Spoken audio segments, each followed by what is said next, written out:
Hi everyone again, good morning. My name is Tanya Kokar. I am the grants manager at the Ford Foundation and would really like to welcome each and every one of you for coming here this morning. I'm from Pakistan, so I appreciate people trickling in slowly. We're known for our late start to any event, so very similar to the Latin culture. Hopefully we'll have more people coming in soon. I'd like to start by really thanking our partners, the Organization of American States, for collaborating with the Ford Foundation in planning for this event, and a real special shout out to the panelists for their commitment to this issue on ending child marriage and early unions. Also a special shout out to Kathy Bonk, who's really been, Kathy, if you could lift your hand up, who's really been a co-partner in bringing this event together. So I won't go into too much detail about the research, but just to welcome everybody and let you know that the Ford Foundation has been supporting this issue for the last 7 years. It's been a really transformational journey for us. We've been working through our different country offices in India, Kenya, in Africa, Latin America, and really supporting a range of strategies. A lot of work on policy change, working with the government at many levels, really trying to challenge, working at the systemic level basically, and really trying to challenge social norms at the community level, without which it's impossible to change social norms. In the case of Latin America, we've been supporting research and data and really trying to build the evidence for this work, that this is a global trend, but it's also happening in Central and Latin America. We know that more research is needed to really understand the prevalence and trends in the region. But we also know that this phenomena is very complicated and that it's more in the form of informal unions in Latin America, and that, like the rest of the world, it's disproportionately affecting young women and rooted in gender inequality and discriminatory social norms for young women in their communities and in society. And finally, in terms of the specific trend in this region, issues of sexuality, issues of teenage pregnancy, sexual violence are really deeply interlinked with issues of child marriage and early unions in the region. Just to close, I just want to highlight that there is significant momentum in the region and in the world on this issue. Ford has been working closely with partners at multiple levels, but I've really seen how far we've come in the sense of collaborations at many levels, really trying to work with different funders and engage new funders on this topic, which has been hard, but a really significant learning opportunity, knowing that the climate is difficult.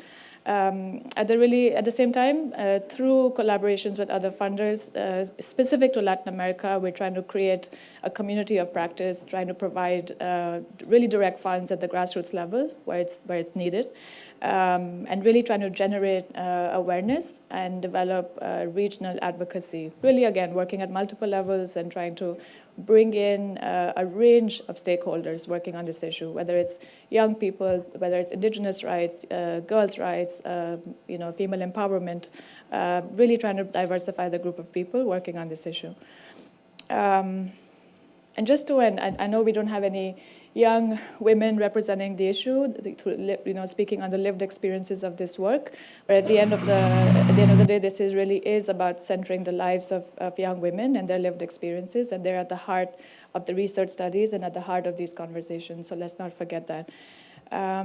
Before I move the mic to our moderator, Lyric, who is the Director of Advocacy and Policy at International Center for Research on Women, I'd like to introduce a really short video. This is by Stephanie Sinclair from Too Young to Wed, and it's based in Guatemala.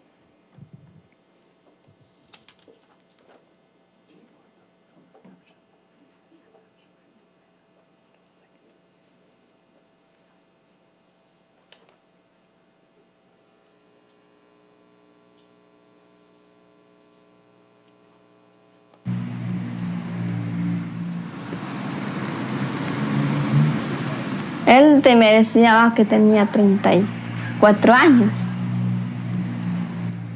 Pues yo conocí cuando él vino ahí de la mamadera. Ahí fue donde lo conocí. Y cuando él vino aquí a la casa. Yo tenía, cuando salí a estudiar, tenía como 11 años. Es cuando de los casamos. Y fue el que me dejó con el 4 meses de embarazo. Él decía que no era hijo de él. Ujú.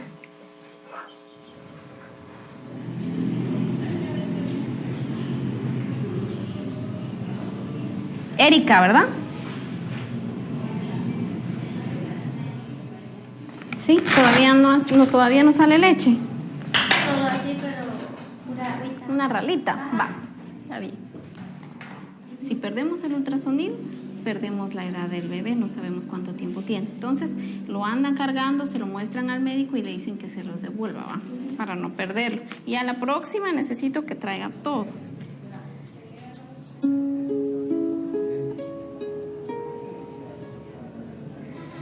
Una niña ya tiene que lidiar con un niño.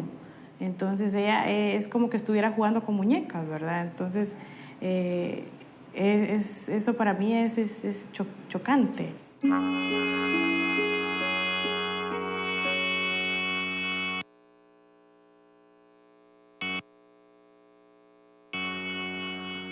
Una niña menor de 14 años, las niñas son fáciles de persuadir, están en total vulnerabilidad, tanto de la violencia sexual como de decidir tener una pareja.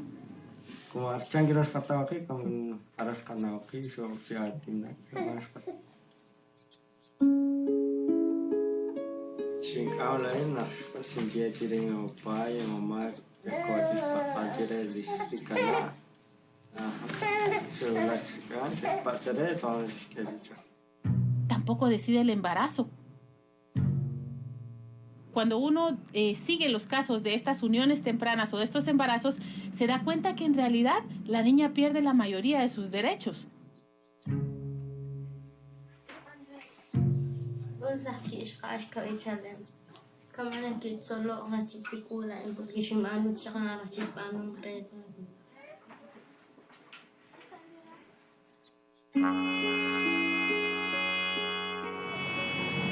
O si primero mira una manita o un pie, ¿verdad? Todo eso es señal de peligro. O si tiene alguna gran fiebre o un gran dolor de cabeza, todo eso es señal de peligro. Entonces tiene que ir inmediatamente al hospital.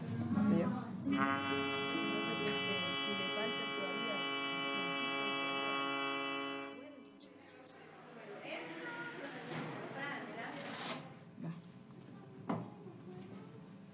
Se está tomando sus vitaminas, las que le dan aquí, o aparte tiene otras.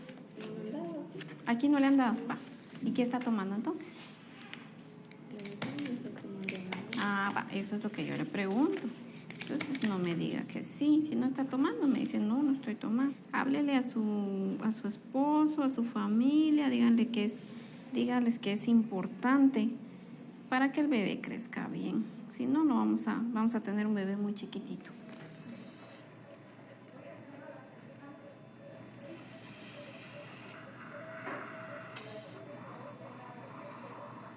Este bebito es un bebito hijo de madre de 14 años, pesa 1.3 kilos.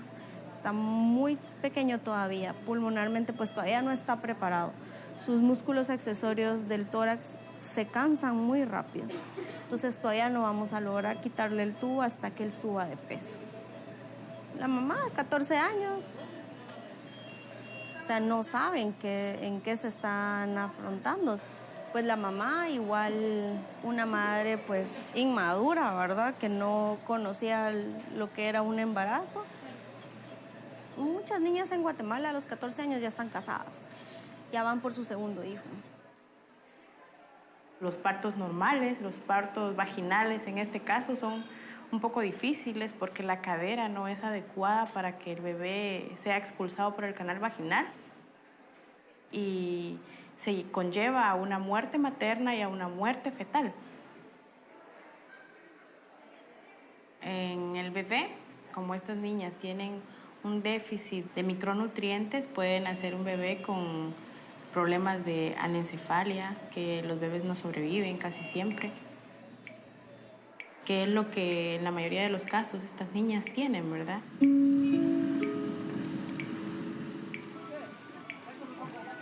Una niña no es capaz a los 12 o 14 años, por ejemplo, de comprar cigarros o de ir a un lugar y comprar una cerveza. Tampoco vota.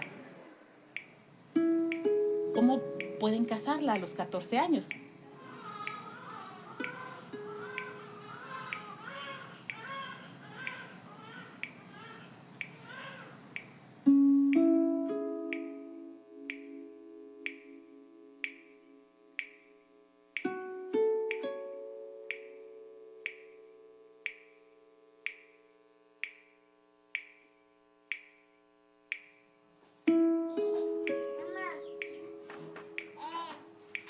Cuando fui allá ahí con un juez que lo casaran,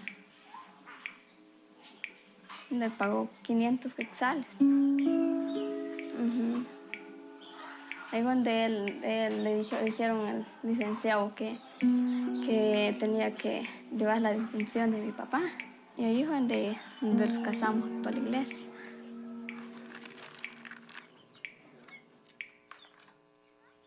Pues yo cuando me di cuenta que estaba embarazada, pues yo me afligí.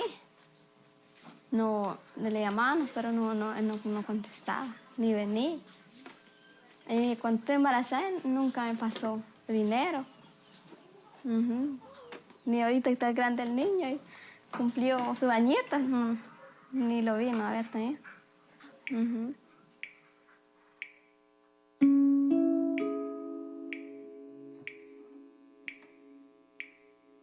Eso es normal. Guatemala es un país machista, o sea, es un país patriarcal, un país en el cual muchos hombres piensan que los cuerpos de las niñas y las mujeres son de su propiedad. Ella es mujer, le pertenece y entonces él puede decidir sobre la niña. Las niñas y las mujeres no son objetos.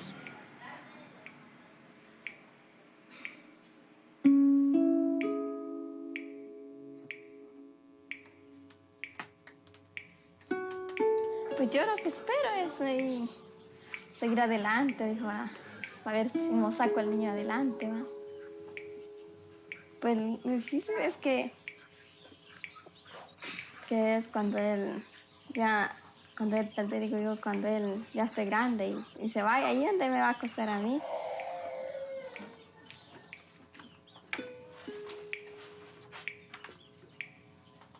No, es que es bonito porque ya él es que me va a ayudar cuando esté más grande.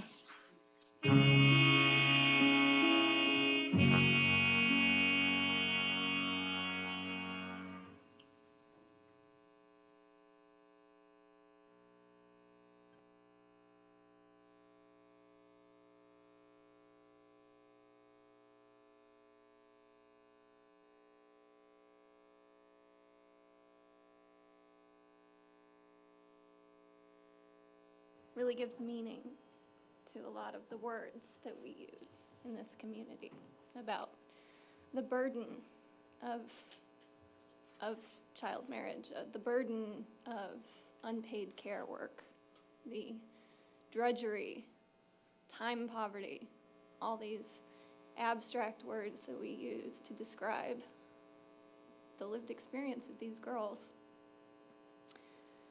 It's been such an honor to work with Tanya and with Stephanie Sinclair, who gives us that video, who are both using the platforms of organizations like the Ford Foundation, National Geographic, the New York Times.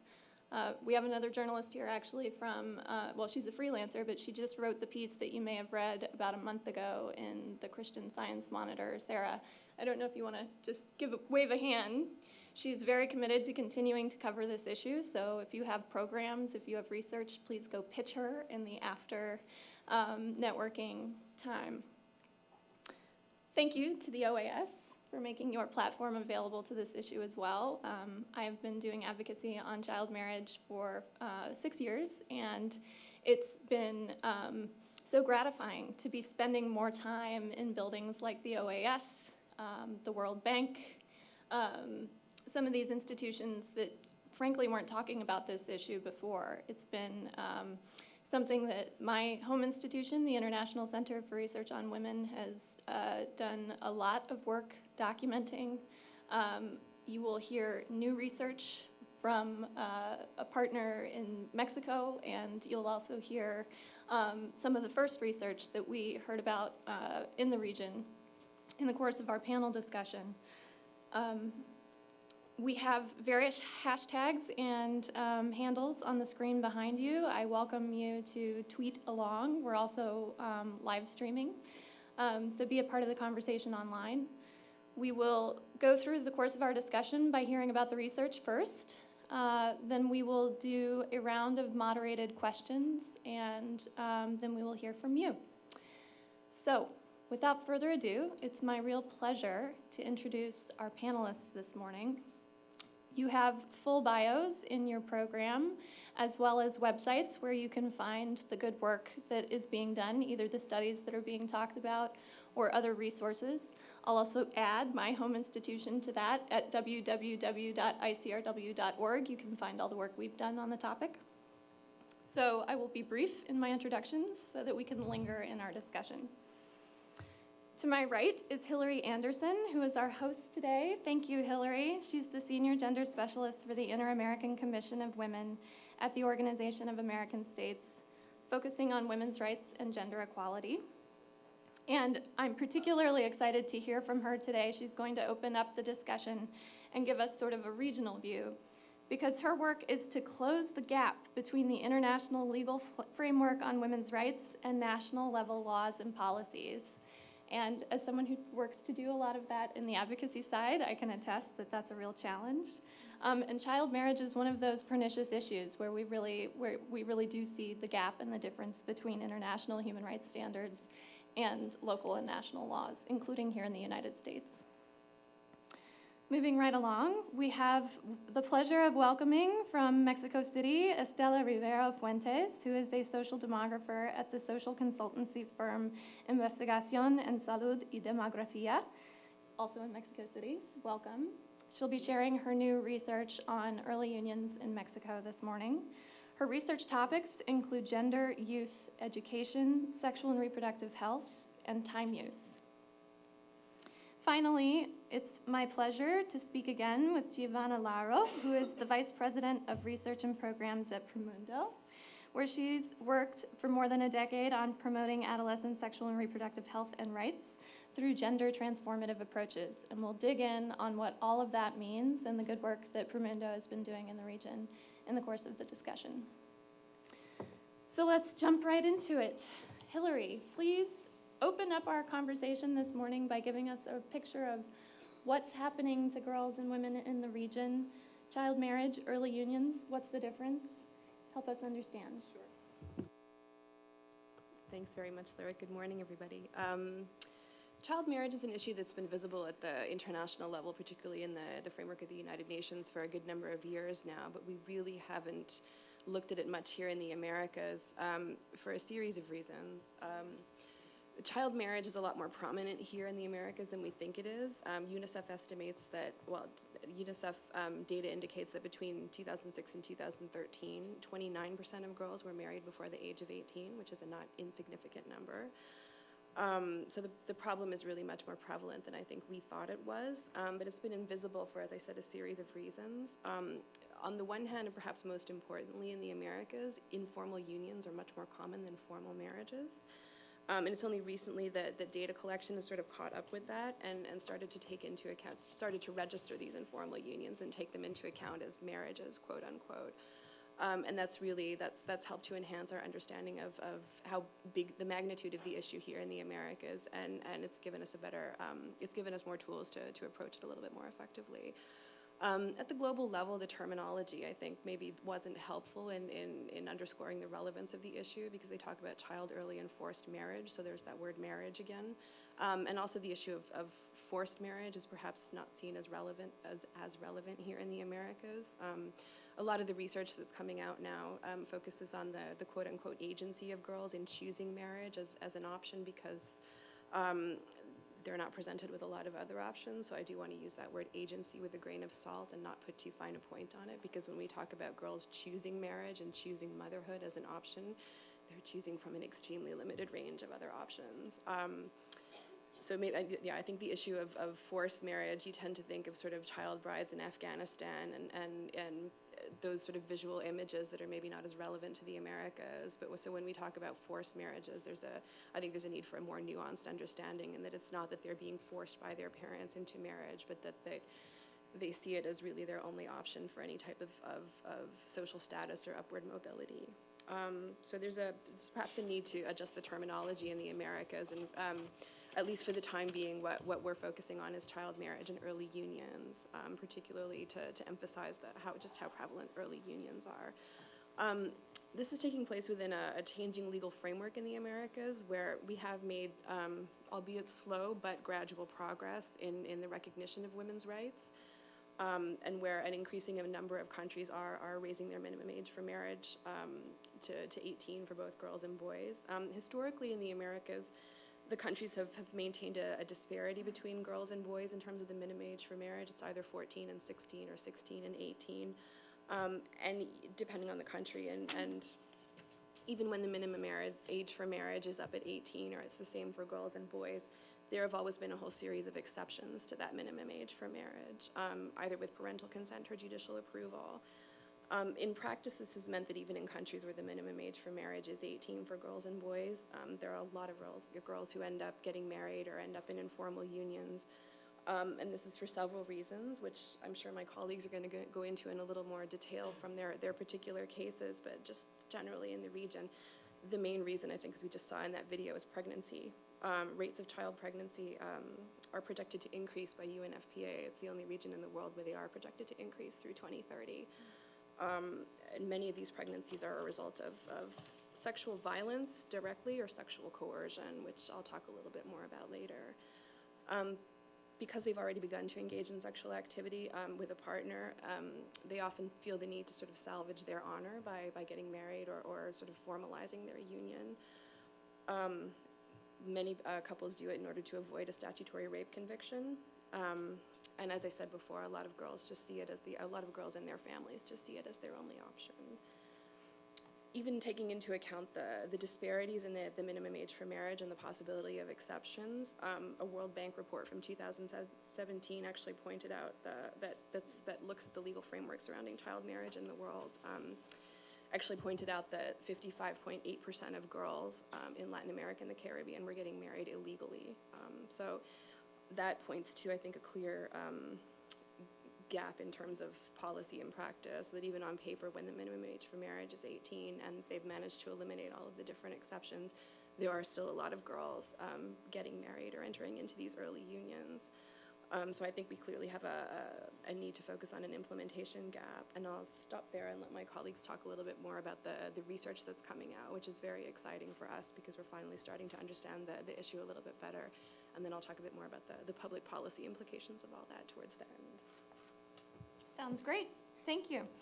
So, Estella, I'd like to welcome you to share your findings on your recent study on early unions in Mexico. I believe you have slides, yes? Well, I think excuse me. Yeah, we do have a couple of slides that present some of the main points I want to make, but that's okay if we can show them. Y de hecho voy a hablar en español. Creo que la mayoría de la audiencia aquí es hispanohablante. Bueno, de hecho, la introducción de Hilary cae perfectamente para el estudio que acabamos de hacer en México. Este es un estudio que financió la Fundación Ford. El estudio se terminó hace 2 años, pero desde entonces hemos seguido analizando los datos y entendiendo un poco más de lo que nos dan nuestros resultados. La importancia principal de nuestro trabajo reside en hacer visible la relevancia de las uniones tempranas en México. México es un país de ingreso medio. Sus indicadores de desarrollo social han estado mejorando en los últimos 20 años. Hay paridad en el género, por género en la educación, pero aún así, uno de los descubrimientos o hallazgos más importantes es que las uniones tempranas en el país no han disminuido en los últimos 20 años. Y más importante aún, hubo en el año 2010 un reporte de el Fondo de Población de las Naciones Unidas que analizó el nivel de matrimonio infantil en diferentes países en vías de desarrollo. Encontró que en México, señalaba que en México la tasa de matrimonio infantil es de 23%, es decir, casi una o un poco más de una de cada 4 mujeres de 20 a 24 años se había unido antes de los 18 años. Nosotros, 6 años después, y utilizando la encuesta intercensal, encontramos que esto en realidad no solo no ha cambiado, sino que además puede estar subestimando los datos o los niveles reales. En 2015 tenemos que una de cada 10 niñas de 15 a 17 años ha estado alguna vez en una unión, según lo que nos muestra la encuesta intercensal.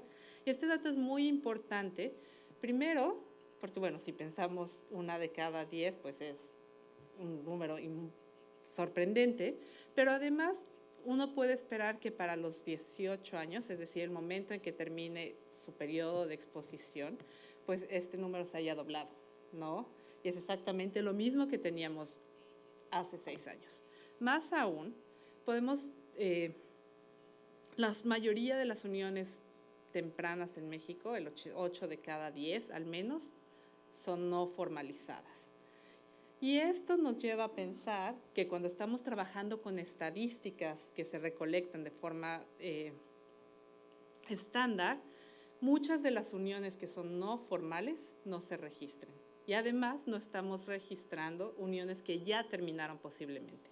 Entonces, el 23% del que habla, del dato que se encontraba en 2010, no solo se puede pensar que se mantiene, sino que además, pues decía que puede estar ocultando muchos de los casos reales. Uno de los aspectos más importantes de nuestro estudio es no solo nos quedamos a nivel nacional o a nivel estatal, como han ido otras fuentes, sino que miramos qué es lo que sucede a nivel subestatal. Y bueno, aquí quiero llamar la atención sobre los resultados.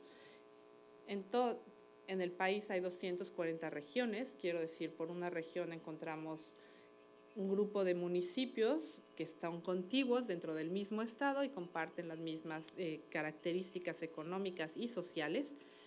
Y dentro de esas 240 regiones no hay una sola en la cual no haya casos de uniones tempranas. Estamos hablando de regiones en condiciones muy distintas, económica y socialmente, y en todos los casos hay al menos 3% de niñas que han estado casadas alguna vez o unidas alguna vez. Más importante aún, es el hecho de que hay una gran variación o diversidad en la forma en la que las uniones ocurren en México, y esto se manifiesta tanto a nivel individual, como muestran los datos que ahora sí tenemos en la pantalla, como a nivel regional. En la pantalla lo que les estamos mostrando es solo para darles una idea de lo que es la variación a nivel individual, las características o cómo se dividen las uniones de mujeres de 15 a 17 años de acuerdo a 2 características de sus uniones. Una es si la unión es no formalizada o no, y cabe aclarar que no formalizada, de hecho, es una gran agrupación, porque no tenemos a nivel de los datos que con los cuales estábamos trabajando nosotros una mayor forma o una mejor forma de hacer la distinción, más que si se está en un matrimonio legal o si se está en una unión no formalizada. Estas uniones no formalizadas, ya decía, ocultan una gran diversidad que va desde uniones en donde los dos miembros llegaron de forma, pues no queremos decir consensual a las opciones, pero de acuerdo a la unión, y otras en las cuales lo hicieron de otra manera. La segunda característica que estamos mostrando es la diferencia con la pareja. Y quiero que vean allí, estamos trabajando en esta tabla en particular con el grupo de 15 a 17, que representa el 92% de las uniones de menores de 17 años. Quiero que se fijen en el renglón de 11 años o más de diferencia con la pareja, tanto para las mujeres que están en una unión legal como para aquellas que están en una unión no legal. Y si lo ven así, tenemos que al menos 60% de todas las uniones legales y no formalizadas están constituidas por una mujer que tiene menos de 17 años y una pareja que tiene al menos 10 años más que ella. La diferencia en este sentido es verdaderamente de llamar la atención cuando alguien piensa que tienes una niña de 17 años que no, pues de hecho, gran mayoría de ellas están fuera de la escuela y está uniéndose con alguien 10 años mayor, que es muy posible que haya ya pasado por muchas otras transiciones que les confieren una gran autoridad o poder sobre ellas. Otro de los hallazgos que quisiera resaltar en este momento es, de hecho, la gran heterogeneidad que tenemos en las condiciones de las mujeres que se unen de forma temprana, pero que todas ellas muestran al menos alguna característica de vulnerabilidad una vez que lo exploramos en términos de asistencia escolar, si han tenido algún hijo o no, dónde residen, es decir, si residen con la familia gran mayoría de ellas residen con la familia de la pareja, y condiciones de pobreza. Y finalmente, y creo que esto es algo que va a resultar muy importante, en nuestro estudio hacemos un análisis cuantitativo trabajando con la encuesta intercensal, y también tenemos un componente cualitativo que nos ayudó a entender de gran manera cómo es que todas estas características que estamos viendo en los datos se reflejan en las voces de las mujeres que entrevistamos y los tomadores de decisión. Y algo que importa mucho o que está jugando un rol muy importante en la explicación que las propias mujeres dan de sus decisiones y de cómo llegan a sus uniones en distintas condiciones, ya sea porque estaban embarazadas, porque vivían en una localidad donde la mayoría de las mujeres deja de estudiar al terminar la educación primaria, y la forma de continuar o la expectativa que se tiene de ellas es que después de dejar la escuela se conviertan en la mujer de alguien, en la esposa de alguien, o porque simplemente querían experimentar, estaban iniciando una relación de noviazgo y querían tener, pues ir más allá de dar la vuelta al parque y tener relaciones sexuales. En todos estos casos hay algo de lo que está jugando allí muy importantemente, que son las normas sociales. ¿Y qué se espera de ellas? ¿Qué es lo que ellas perciben que se espere de ellas en las diferentes condiciones en las cuales están? Y bueno, creo que con eso lo dejo allí y espero tengamos tiempo de hablar un poco más de esto después. Oh, that's great. We were here to hear what you have found. I will certainly admit that much of the research that has been quoted and shaped our discussions in Washington of the issue of child marriage have come from Asia, from Africa. That's certainly where ICRW has done most of its work. And it's only recently that I can remember, and thanks to several of the women in this room, people asking, what about the Americas? And the first time that I recall finding any research on the topic was your paper. So tell us about where you did this work, what brought you to do it, and what you found. Great. Sure, I will do. And first of all, thank you so much to the organizers of today, and thanks to the interpreters as well. So where we did this research? The research that I'm going to discuss today is focused on primarily on Brazil. Promundo is a Brazilian organization at its roots. And when we started thinking about the issue of child marriage back in 2013, it was because of some nibbles of evidence that we started seeing that kind of encouraged us to look into greater depth to this issue. Specifically, I remember that we saw some results from the 2010 census in Brazil that were pretty alarming. We saw that according to the census, almost 90,000 children in Brazil, mostly girls, were in a union at the time of the census. Union meaning, again, a formal or informal marriage characterized by cohabitation.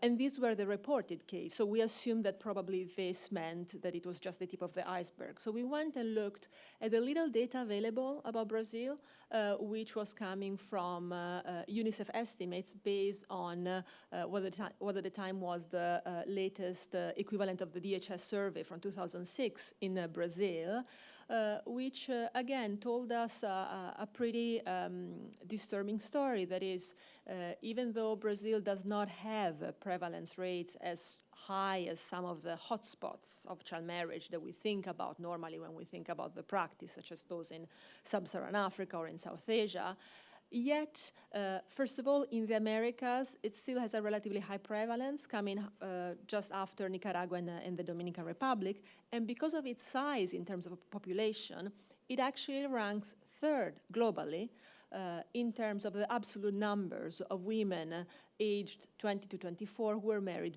before the age of 18. So pretty compelling case to look into greater depth on the practice in the country. And so that's where, with support from the Ford Foundation, we engaged in the first exploratory study on the practice in Brazil, looking specifically at the two states where the prevalence of child marriage was highest at the time. That is Pará in the north of Brazil and Maranhão in the northeast. And we collaborated on this with local research partners, namely Plan International in Maranhão and the University of Pará in Pará. The idea was literally to look at attitudes, practices, norms related to the practice, interviewing and conducting focus groups discussion also with girls and older men currently in a child marriage, but also conducting surveys with a broader community, with women and men in the community, to kind of get a better sense of what are norms related to the practice. We decided to look at the broader population rather than focusing on indigenous communities, even though the key informal interviews that we conducted were pointing at indigenous communities as probably having a higher prevalence, but we really wanted to look at the practice as a universal practice. And so trying to understand what happens outside of indigenous communities, what happens amongst the wider Brazilian population, and also trying to avoid further stigmatizing communities that are already very stigmatized in Brazil. So that's kind of the rationale that led us to this study. So what did we find? Well, first of all, I think the most the strongest finding that came across, and that it's echoed also by kind of the framing that Hilary was sharing with us, is that the term in Brazil, just like in Latin America more broadly, is hardly used and recognized outside of, again, when the practice is associated to indigenous communities. And that was very strong when we talked to government officials, child protection services, development agencies, including the UN, civil society organizations. They were really struggling to think about child marriage within a Brazilian context. And yet, as soon as we kind of broke down the issue of child marriage in the multiple components that are associated to child marriage, whether it's teenage pregnancy, whether it's girls dropping out of school, whether it's negative maternal newborn child health outcomes, for pregnancies before 18, immediately it clicked. And they were like, oh, of course, this happens, this happens, this happens, this happens. But again, as a framework, it didn't click immediately. And I think from an advocacy perspective, this is something important to keep in mind, because obviously framing the issue as child marriage globally and regionally is incredibly important in order to unify our efforts. And when we talk about the national and subnational level efforts, we also need to take into account these nuances just to make sure that our efforts are really maximized and really reach their targets. In terms of other findings, again, as we have already heard, the practice is primarily informal in Brazil, just like in the rest of Latin America, and this creates serious challenges in terms of counting the girls in a child marriage, making the practice invisible sometimes. This invisibility is also increased by the fact that often there is a lack of physical coercion. There is rather that kind of constrained agency that we were hearing about earlier on, that is an agency expressed by girls in a context of very limited educational and employment opportunities. The practice is further rendered invisible by the fact that the age differential between girls and their male partners is smaller than what we normally see. And this is something different from what Estela found in Mexico. But again, our study did not mean to be nationally representative or even statewide representative, so actual partners may be different. But in our study, what we found is that the average age differential was about 10 years, and the average age of pregnancy for the girl was about 15. So even though the age differential is smaller than in other cases, it's still very relevant, because obviously those 10 years tell us of very different stories in terms of access to resources, for instance, financial independence. So it still puts the girl in a very disadvantaged situation. Another element that came out very, very strongly was the link between child marriage and issues of public insecurity. In context of high urban violence, the threat of sexual violence was very much present in girls' lives, and sometimes child marriage was seen actually as a protective factor, as something that not only would alleviate the financial responsibility of the family towards the girls, but would also help her be safer in very violent settings. Despite our focus on this panel, also to highlight the specificities of the ways in which child marriage takes place in Latin America, and in this case in Brazil, I think we can all agree that the consequences are the same. The consequences are the same as we see in other settings. That is, we saw the video earlier on in terms of the negative consequences for girls in terms of maternal, newborn, child health outcomes. We saw over and over the course of the studies the consequences in terms of education. Girls either dropping out of school once in a child union, or worsening their school performance because of having to care of children, and in general being more engaged and prioritizing the unpaid care work at home. We also saw consequences, obviously, in terms of employment. Girls, once married, rarely, if actually never, were engaged in employment outside of the household in the study that we conducted. And this kind of lack of mobility was also applied to their friendships, which basically disappeared once they were into a union. Just to conclude, these findings were actually confirmed by a more recent study that we conducted with support from the Inter-American Development Bank, and that we published just a few months ago. The study is not focused exclusively on child marriage, but more broadly on the issue of adolescent relationship violence in Brazil and in Honduras, both in urban and rural areas. And it's a primarily qualitative study. And what it found, however, is that in the cases of relationships where an adolescent was in a cohabitating relationship with a much older partner, about 10 years older, we saw that actually there was a much higher likelihood of higher rates of intimate partner violence in the relationship. Again, these are qualitative findings, so they cannot be generalized, but they tell us about important patterns. And for those of you who are interested, what we did in this most recent study is also a deeper analysis of risk and protective factors related to relationships in adolescence, both with adolescents but also with older partners. And given the scarcity of studies on protective factors specifically, I think for those of you interested in a programmatic approach and thinking creatively about what can be done to protect adolescents, that could be an interesting resource for you to look at. And I will stop here. Thank you. Perfect. Thank you, Giovanna. Estella, coming back to you. I was fortunate to get a little preview yesterday, and you had some recommendations and implications for policymakers.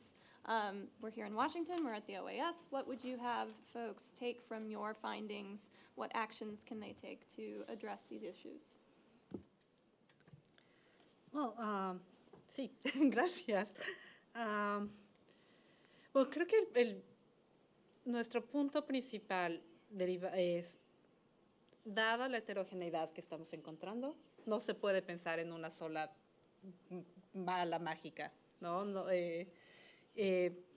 En el caso de México, como pasa en otros países en América Latina, pero en México en particular, dada la diversidad del país y la diversidad de formas que toman las uniones tempranas allí,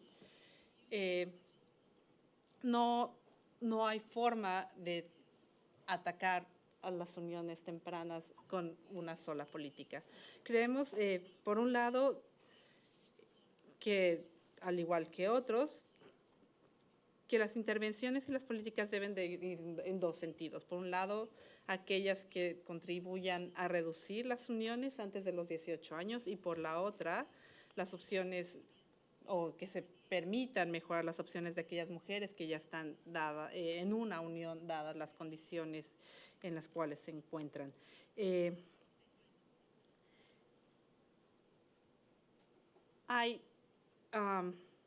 Dada ese mensaje general de, bueno, no hay una solución única, sí, nuestros resultados y las variables con las cuales encontramos, o los factores con los cuales encontramos relación de las uniones tempranas, ya sea antes o después, nos muestran que cualquier intervención debe ser multifactorial y se deben de involucrar distintos actores. Esto implica trabajar, entre otros aspectos, con mejorar el acceso a la educación postsecundaria. De hecho, esto es clave porque en el caso de México se nota una clara diferencia o aumento en las uniones tempranas después de los 15 años, que es la edad a la cual las mujeres terminan la educación secundaria. La tasa de deserción entre secundaria y preparatoria es más alta que en cualquier otro nivel. Sin embargo, coincide de forma clarísima en que esa es la edad a la cual comienzan a aumentar las uniones tempranas. Entonces, por un lado, necesitamos intervenciones que mejoren acceso a educación, empleo, ya se mencionaba, no solo, y esto para hombres y para mujeres, de forma que se vayan cambiando las perspectivas de qué se espera de las mujeres a largo plazo. Ya llegaré a esto, pero algo que es muy importante es qué se espera de ser mujer y cuál es el rol que deben de tener las mujeres, sobre todo en comunidades que están aisladas. Y tanto mejorar la educación como mejorar el acceso a oportunidades de empleo es clave para cambiar eso. En un tercer lugar, tenemos mejor acceso a opciones de servicios de salud sexual y reproductiva y educación sexual y reproductiva para jóvenes desde edades tempranas, que consideran además la diferencia en su estado, aquellas que están unidas y aquellas que no lo están, que tienen necesidades distintas. Mitigación de la violencia doméstica. Sigue sucediendo en el caso de México que muchas mujeres deciden entrar a una unión al tratar de escapar contextos violentos en su hogar.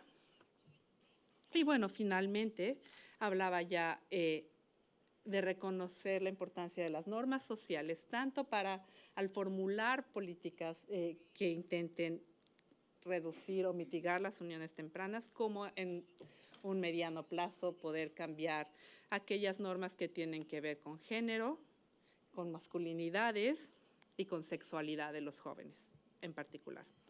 Por último, quisiera mencionar que si bien el esfuerzo de cambiar la legislación y mejorar y bueno, hacer la edad mínima del matrimonio de 18 años para hombres y para mujeres, esto debe de, creo que hay una discusión no acabada allí en términos de la relevancia dada la gran predominancia de uniones no formales en el caso de México. Por un lado, es claro que envía el mensaje a la sociedad de que los matrimonios tempranos son no deseados, pero también tenemos que entender si es que esto puede estar estigmatizando a aquellas jóvenes que ya están en una unión.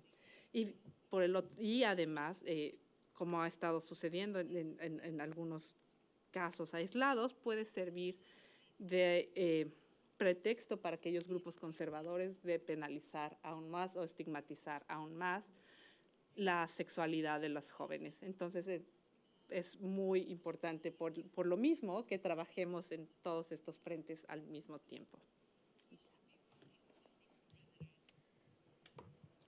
Thank you so much. Yes, certainly no silver bullet, and lots of issues we need to address, but that means we all have a role to play, whether we're in education or health or violence, age of marriage legislation.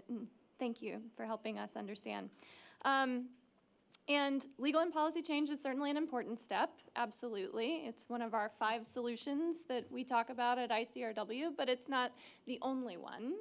And one of the most important issues that I think we can address is changing social norms, changing decisions by the gatekeepers who are making these decisions for girls and continuing the practice. And you can't legislate beliefs. Giovanna, you all are quite well known for the work that you do engaging men and boys and thinking about how masculinities contribute to or can be harnessed to promote solutions to issues like child marriage. Help us understand their role to play. Sure, thanks for the question. I think when we talk about child marriage, it's one of the areas where, for me as a researcher, it's more obvious thinking also about men and boys, because marriage is at the core a relational practice where two individuals, in the case of child marriage, usually of opposite sexes, are engaged. And so we cannot really fully eradicate the practice unless we also work on changing the ways in which men and boys are socialized, first of all. And to do that, we really need to work on what Estela was mentioning, what we expect from women, what we expect from men. What does it mean to be a man? What does it mean to be a woman in a society? So I thought that maybe I would just highlight briefly a couple of bundles of norms that have come across very strongly, both in our child marriage study in Brazil, but also in the adolescent teen dating violence one in Brazil and Honduras. So the first one concerns the gendered division of labor. In both studies, it was coming across very strongly the ways in which boys were socializing, boys and girls were being socialized into seeing men primarily as providers for the family, and women primarily as caregivers. These norms are reinforced by not only parents, but also educators, their peers, the media. So it's really hard to behave in ways that do not conform to these norms. And the influence that these norms can have on child marriage is pretty evident when we see actually that the majority of girls we interviewed over the course of these studies express a strong preference for older men as partners because of their capacity to be effective providers, especially in a context of high male youth unemployment in Brazil and in Latin America more broadly. Conversely, the older men that we interviewed expressed a desire, a preference for younger girls because of their perception as more fertile, first of all, but also because they're easier to control, and therefore they're easier to kind of confine into a role of caregivers without access to employment opportunities and so on. So that came across really strong. The other element that came across, and that Estela also mentioned, is the issue of sexuality and how society constructs the sexuality of both boys and girls in ways that can contribute to sustaining child marriage. In our research, we found the sexuality of boys constructed in a hyper-masculine way. That is, boys, in order to be good men, in order to be strong men, were supposed to have a lot of female partners. And a lot of adolescent boys that we interviewed expressed the pressure to conform to this behavior to the point of engaging in risky sexual behaviors. Conversely, girls were expected consistently to never give in, to preserve their virginity, to preserve their honor, and obviously in a context where there is very limited access to family planning services, and those adolescents who manage to access these services are highly stigmatized. Well, we understand how child marriage then can become an almost rational choice to enjoy sexuality in an accepted way, at least from a societal perspective. So that's why it's very important to work, in this case, with boys in the ways boys are socialized and in the way also girls are socialized since a very young age. And I think one of the key policy recommendations of our studies is the need for comprehensive sexuality education, both in schools and out of schools, which is particularly important at a point political, where, for instance, in Brazil, there is a backlash on talking about issues of gender within the educational system. Another element, obviously, it's important working with parents, so mothers, but also fathers. And as part of this, with our Men Care campaign, with many partners in Latin America, we are trying to encourage conceptualization of men, also as caregivers, engaged caregivers, equitable caregivers, investing in the well-being and education of their daughters. And finally, it's also important to work more with religious leaders, or at least do more research about religious leaders. That's not something that we touched in our research, and that's not something that, frankly, at least as I'm aware, there isn't a lot of strong evidence about what works.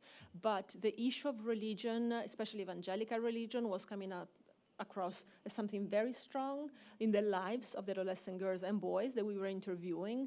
And again, in the context of this broader backlash on sexuality, on healthy sexuality in the Latin American region, I think it's important for us as researchers to engage more on that.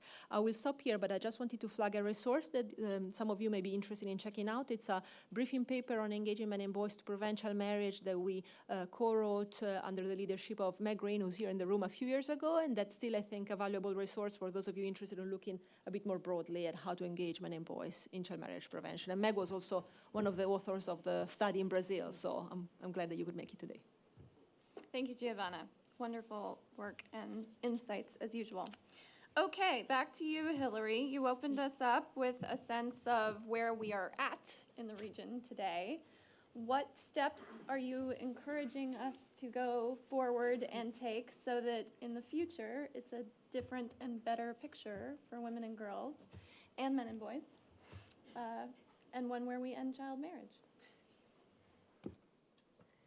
I feel like my colleagues have already addressed most of these recommendations, so I'm just sort of recapitulating rather than providing any new insight, I think. But in terms of the legal framework, I do want to recognize that in the last couple of years, a number of countries, particularly in Central America, have tabled legal reforms to raise the minimum age for marriage to 18, and in particular to eliminate all of the exceptions to that minimum age. So eliminating the possibility of parental consent and judicial approval in the case of pregnancy, in the case of avoiding statutory rape convictions, and all those other exceptions. That said, I think the major challenge in terms of those legal reforms is that they have to be seen as just one step on a long road, particularly in the Americas, and given the prevalence of early unions as opposed to formal marriages. If the only thing we do is raise the minimum age for marriage to 18, we risk pushing even more girls into informal unions where they don't even have the legal protections that a formal marriage would give them. So I think the need for a more holistic approach here is crucial, and both Estella and Giovanna pointed to that. But I do want to point to two issues in particular. So public policy on early unions.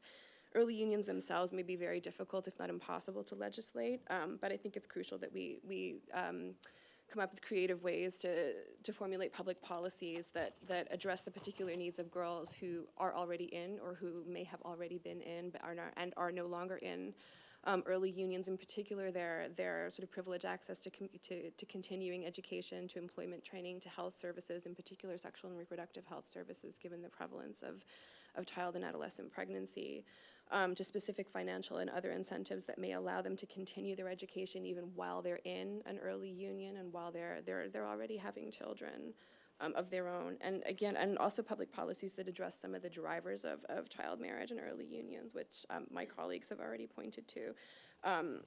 So increasing education and employment opportunities for girls, and particularly changing perceptions around and gender and sexual behavior norms in the region, sort of addressing some of the socialization of gender roles, and taking the stigma away from adolescent sexual activity, and ensuring that adolescents who are engaged in sexual activity have access to comprehensive sexuality education and contraception. And then the last point that I want to make is really to focus on the issue of sexual violence and coercion against young girls, because, I mean, as you saw in the video in Guatemala, and my colleagues have pointed out, I think it's much more prevalent than we realize that it is in the region, and it's also much more nuanced. We actually came out last year with a report on which is outside on the table, sexual violence and child pregnancy in the state's party to the Inter-American Convention on Violence Against Women. That looks into the fact that that looks into the prevalence of sexual violence against girls between the ages of 10 and 14, and then older than 15, and sort of divides those two categories, because according to the legal standards, we consider that any pregnancy in a girl younger than 14 years of age is a product of sexual violence, whereas after the age of 15, it becomes a little bit more of a gray area. But still pointing to the prevalence of sexual violence, and if not violence, then certainly coercion in sexual relations among adolescent girls. And I think, you know, one of the ladies who spoke in the Guatemala video, sort of, she made reference to the fact that teenage girls are easily persuadable. And a PAHO report that came out a few years ago had an interesting statistic on sort of sexual initiation among young girls, and while it may not be forced, quote unquote, neither is it wanted. And I think that merits a deeper exploration of the extent to which girls feel themselves obligated to go along with what their often much older male partners are trying to convince them to do. And the report that we put out last year points to a significant gap between the fact that on the one hand, the countries of the region do penalize sexual contact with minors, but on the other hand, only 7 countries actually have care protocols in place for girls who are victims of sexual violence, and only 2 countries actually report data on legal processes in cases of sexual violence against girls. So again, that implementation gap that I pointed to at the beginning, whereas on paper we might be doing very well, but in practice there's still a lot that needs to be done in terms of making those words a reality in the lives of young girls in the region. So I'll stop there in terms of public policy recommendations. I'm happy to discuss it further during the Q&A though. Wonderful. Thank you for that. We'll take you up on it. So it's time to turn to you. We have about 20 minutes for your questions. I invite you to please introduce yourself, and before your question, we'll take questions 3 at a time and then turn to the panel to answer whichever ones appeal most to them. Do we have microphones for folks who are, yes, here it is. The microphone's coming to the front of the room. I saw Meg, and the reason we have to go to the microphone is because of the live streaming. So I have every confidence in your ability to project, but if you just mind taking a little stroll to the microphone. Thank you. Thank you. Can you hear me? Is it on? My name is Margaret Green of Greenworks, and thank you all so much for your nuanced presentations that sort of just raise a lot of the interconnected issues that lie beneath child marriage in the region. We've talked so much about the social construction of sexuality, the questions about whether sexuality is coerced, the need for comprehensive sexuality education for young people. And I'm just struck by how much child marriage is likely partly the product of the problem with sex that adults have, like adults' inability, their ignorance about sex, their inability to talk about it, and so on. And I wondered if there's any prospect in the region for some kind of intervention or policy regarding comprehensive sexuality education for adults to stimulate a more mature adult conversation about sexuality.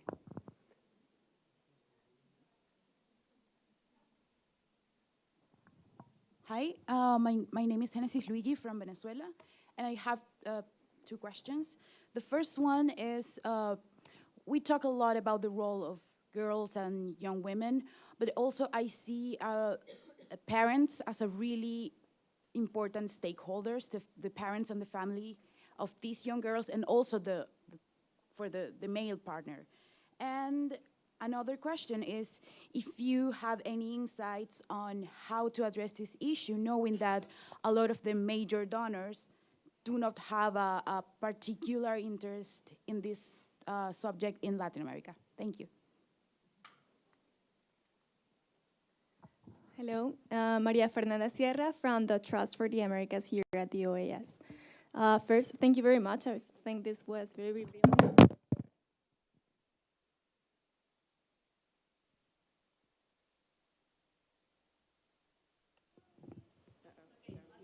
Yeah,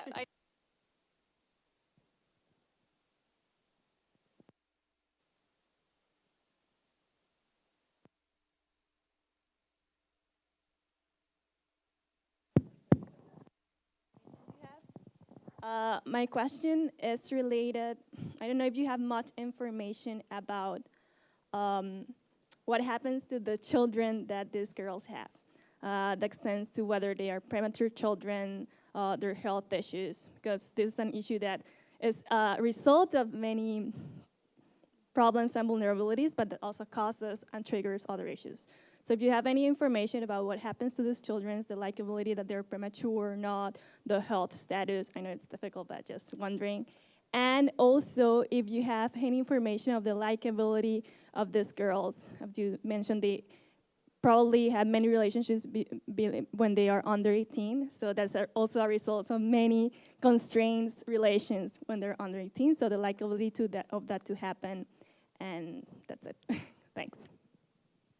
Thank you so much. So we'll take 3. Giovanna, if you don't mind, we can start with you and come down the line. What about adults? What about parents? What about the children? And what about girls? Yeah, I love Meg's question about what about adults, absolutely. And I think as an organization, actually, this is something that we definitely deal with, and we kind of have a critical assessment of what we do, not just in Latin America, but also elsewhere, because talking about sexuality is not only, I mean, we implement directly only Brazil. In other countries, we work in collaboration with local partners, and we find that even with some of our most committed partners working on gender equality, dealing with the issue of sexuality is always the tricky part. So I think as an institution, it's an important commitment to be made to dig deeper in the future, because so far I think the work that we've been doing is not enough. So definitely we have been focusing a lot on constructing healthy and healthy relationship, including sexual relationships, but more can be done. In terms of the question from our colleague from Venezuela about parents of girls, but also of the male partners, absolutely, it's essential to work with parents also in order to avoid putting girls at further risk, because if girls or boys change the ways in which they're viewing society and norms around child marriage specifically, it's essential that the community around them and the family to start with also changes their perspective in order not to put them at risk. We found in our research, definitely, again, mothers, just like in other settings, that have very strong influence in terms of perpetuating the norms in the ways they raise both their male and female children. But fathers also had a very important aspect both in terms of putting pressure on girls to get married early because of financial constraints, and in the end, at least in the research they conducted in Brazil, fathers seem to have the last say, the final say on whether a girl would marry or not. So it's important to work with fathers because there is kind of an untapped potential there to contribute to even put the brakes on a relationship if the paternal figure, if present, is against it. In terms of donors, obviously in the Latin American setting, a lot of the investment is directed toward the prevention of teenage pregnancy. So yet again, this kind of negative framing of sexuality rather than a positive one. And when it comes to adolescent boys, it's focused very much on the question of youth male violence. Again, a negative focus, but within that, I think there is room to use those as entry points, strategic entry point, to actually flip the conversation and reframe it. Same thing in terms of working with adults. We do a lot of work on engaged fatherhood and caregiving, using sometimes the entry point of preventing intimate partner violence, because that's a reality, and that's something that obviously sometimes can be an easier entry point for some donors. So I think it can work. It's just a question of having very clear what the final goals for us as activists are. In terms of the last question from our colleague at OAS, given that we do not implement programs on child marriage, we have only conducted research or designed programs on child marriage. I'm not able to respond to the question regarding what happens to children, and I must admit I didn't catch the second question that you asked, so maybe I'll let somebody else on the panel address it if you got it. Thank you. I guess it's my turn. Well, I'll try to answer same questions, adding some aspects that might be different from both the Mexican experience or what our research showed us, even when I coincide. I mean, there are a lot of coincidences with what Giovanna just said.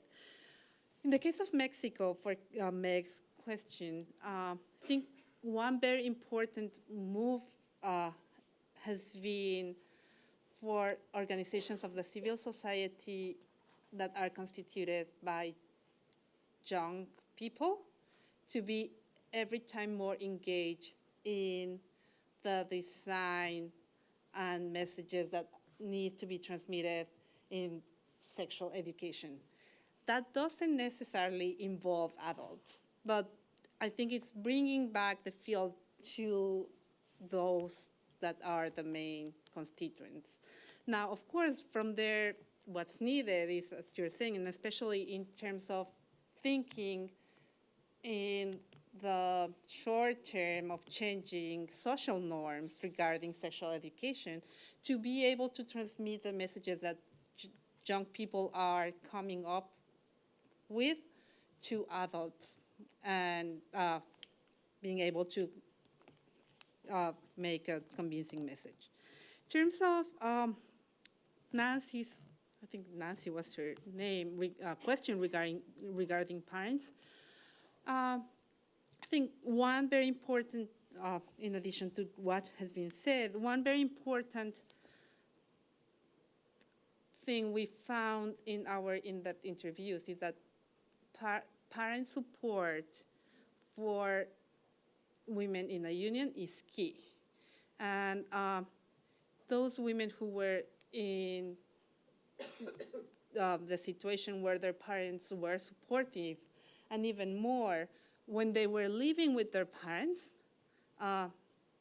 were much better off than those who were not.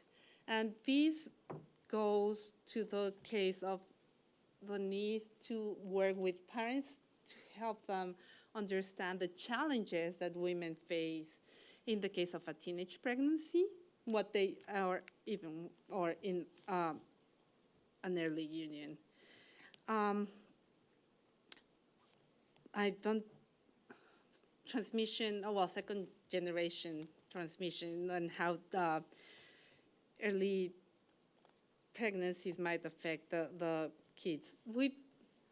There's some research in Mexico, I can point you to it, that shows that, as in other countries, the boys and well, the children of young mothers are more likely to live in poverty and to drop out of school and to have bad health conditions. How much of it is actually due to an early pregnancy, and how much is due to the fact that women who get pregnant before 18 are in poor environments and in contexts where they might drop out of school early is still not well understood, but we can't deny the correlation. And I'll stop there.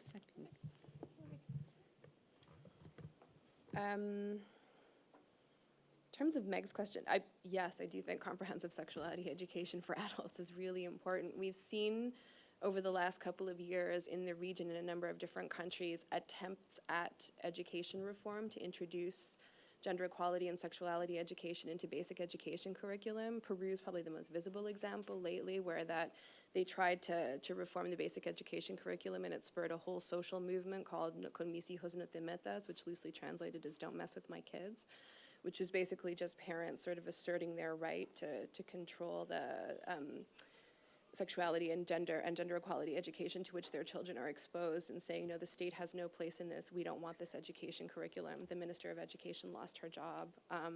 And we've seen similar things happen in a number of other countries, Ecuador, a couple of other ones that I'm not remembering right. So even when we do have governments that are trying to introduce even basic sexuality education, let alone comprehensive sexuality education into education curriculum, there is almost always a backlash. And in some countries it's a lot more successful than others, but it's always there. And I think that Giovanna sort of alluded to the importance of maybe working more with faith-based groups, particularly evangelical churches, but also the Catholic Church, because in many communities, the church and parents are the only form of socialization that kids have. So, and international organizations were certainly not present at the community level, and with some exceptions. And the state is often not there either. So there's a need to sort of add another voice to that mix, and I think work a little bit more with churches to emphasize the benefits of girls staying in school, having access to the tools that they need to be able to negotiate their own sexual lives, to be able to say no to the types of sexual coercion that we're seeing more and more evidence of. So, I mean, I think it's problematic. I think it's very difficult to do, but I do absolutely think that it's necessary.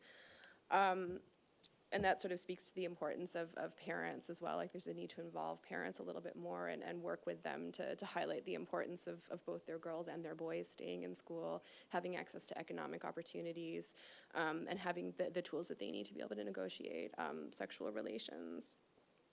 And then in terms of what happens to the children of young girls, we don't have any concrete data on it that I'm aware of. We know that poverty and lack of access to education are a vicious cycle that perpetuate and replicate themselves in future generations. And I think that, again, that speaks to the importance of public policy specifically targeted to girls that are already in early unions, because you heard a couple of the girls in the Guatemala video at the beginning of the session say that this is not what I want for my children. And if we give them the tools to be able to, not only to help themselves because they're very young, and by the time their children are grown and out of the house, they'll be in their early to mid-30s, and their lives are far from over. So we want them to be able to do things with their own lives, but also give them the tools to ensure that their children don't fall into the same vicious cycle of poverty that they've become victims of. So. Excellent recap. Thank you. We have time for one more question if we have another one. Yes, sure, of course.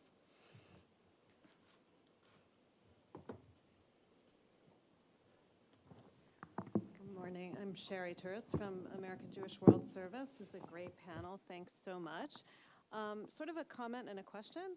One was to say that I'm so delighted to hear not only Hillary, but Hillary especially talking about the complicated nature and the nuanced nature of policy change at the national level. So things like age at marriage and how that could be used in some ways against of the very people that we're interested in supporting. And we're certainly seeing this. We do most of our work in India, and that the new increase in the age of consent to 18 has been extremely problematic for adolescent girls, that's mainly being used by parents to criminalize girls who are going off and having unions with people of their choice.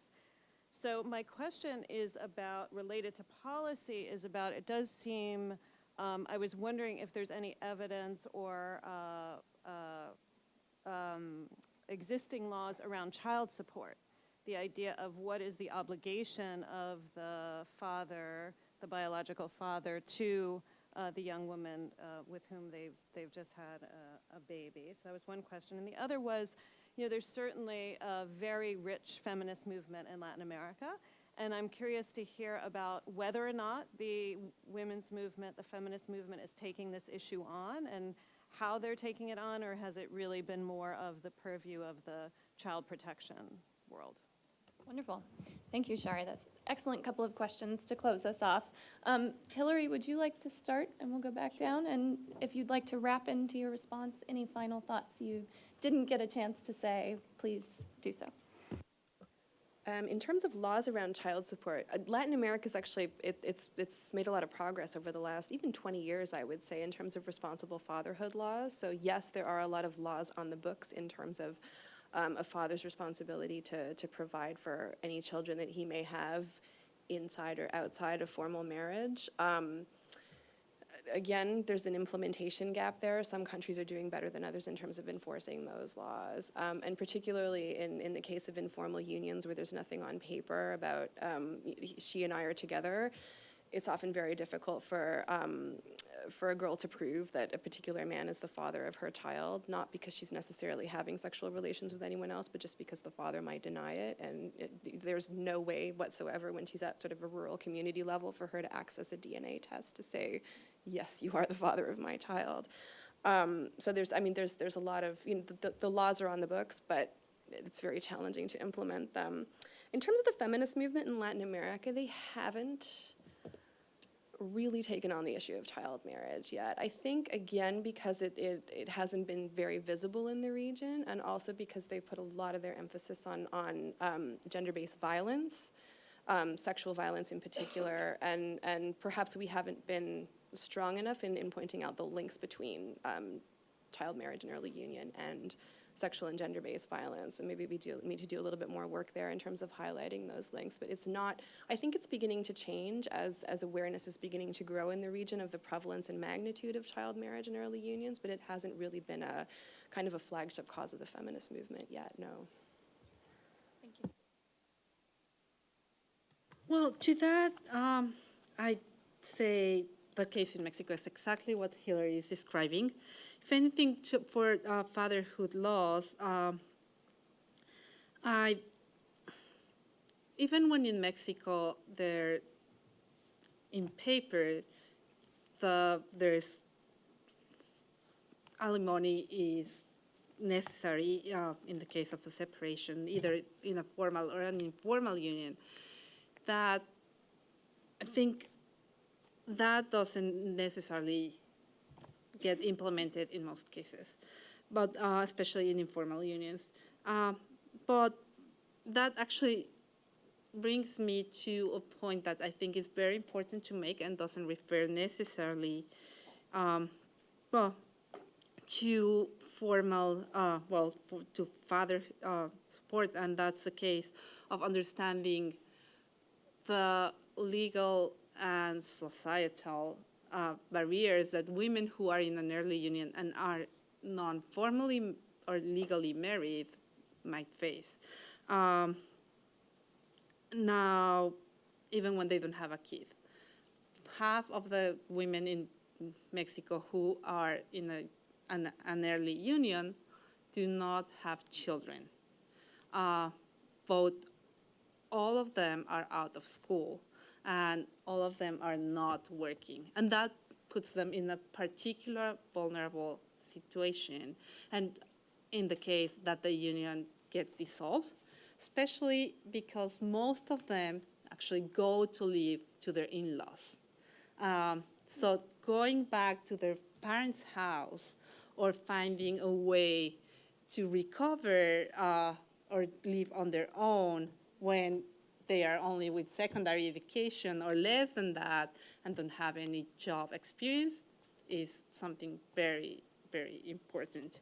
The second point that I wanted to make, and that this actually has to do with father responsibilities, is that it's not only, we don't only need to implement the what's on the law, but also need to review what barriers there might be for recognizing the children of women in early unions, especially for the fathers.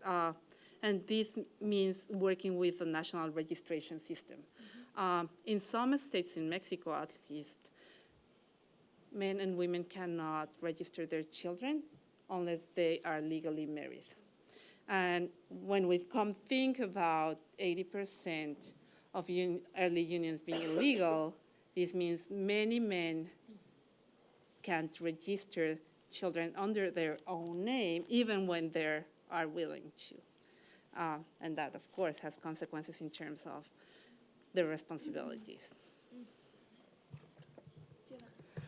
Thanks, yeah, and great to have a final question from Sherry and AJWS. I thought I would, before addressing the question, I thought I would flag that actually AJWS, along with Pramund and other people in this room, is working a little bit to reflect more on the issue of child marriage and sexuality, so we hope to be able to share more on what it seems to be a very important topic. But going to the questions, in terms of the feminist movement, actually that was a really delicate point that we addressed as we were working on our child marriage report in Brazil, because of the nuances related to the notion of agency and the struggle of putting girls at the center of the development agenda, and at the same time working with a definition of agency that sometimes can lead to harmful consequences based on certain choices. So our report from Brazil is titled Child and Adolescent Marriage, exactly to reflect this kind of debates that we were having internally with our Brazilian colleagues in the Rio de Janeiro office, and also with external advisors more broadly in the feminist movement in Brazil, who felt uncomfortable titling a report on the issue as child marriage only, exactly to reflect some level of agency expressed by those who are no longer just children, but actually are adolescents. So it's a very complex and charged issue that we cannot avoid considering, though. So thank you for that question. In terms of child support, I think the colleagues here have already addressed a little bit the question, but what it made me think that I think it's important to stress today is the reference to those structural factors that affect child marriage. So we've talked a lot about norms, and while norms are very important, sometimes there is a risk, especially now with the trend of talking a lot about gender norms, there is a risk of forgetting about the structural factors that affect people's lives, whether it's a functioning educational system, whether it's meaningful employment opportunities, a legislative framework, child protection services that do not further stigmatize adolescent girls in a child marriage. So all of these factors are just as important as working with individuals and communities. And it's important, especially in a setting like this, to remind us of the importance to work with states and subnational actors as well, in order to avoid putting all the burden of the prevention and the response to child marriage on the shoulders of individuals. Thank you. Thank you so much. We're at time, so I'll close this out by saying our deep thanks to our sponsors today, to our speakers, to you all for coming and being a part of the conversation, to those of you who joined us online. And just to recap in terms of a couple key points and key actions we can take going forward, a reminder that legal reform is essential but not sufficient, the importance of working on gender norms, particularly the conversation around that alarming 10+ year age spread between men and girls and what's going on there, and ideas around fertility and docility and mobility and all of these issues, sexuality, consent, really digging in Finally, not forgetting our structural factors, engaging our colleagues in education sectors. We saw those girls in the beginning video just sharing their stirring and haunting day in a life with us, from pregnancy to drudgery to school dropout. We all really do have a role to play, and a couple of opportunities for you to do that. There will be dialogues on this issue at the upcoming UN Commission on the Status of Women in March. There will be a Girls Summit, second Girls Summit in Africa in, well, no longer March 5th, sometime to be rescheduled soon. Perhaps we need a Girls Summit of the Americas. That hasn't been done yet, something to think about. And then, of course, there's the Girls Not Brides Forum in Malaysia in June. So lots of opportunities to continue to ask questions and offer solutions, and we thank you for your time today.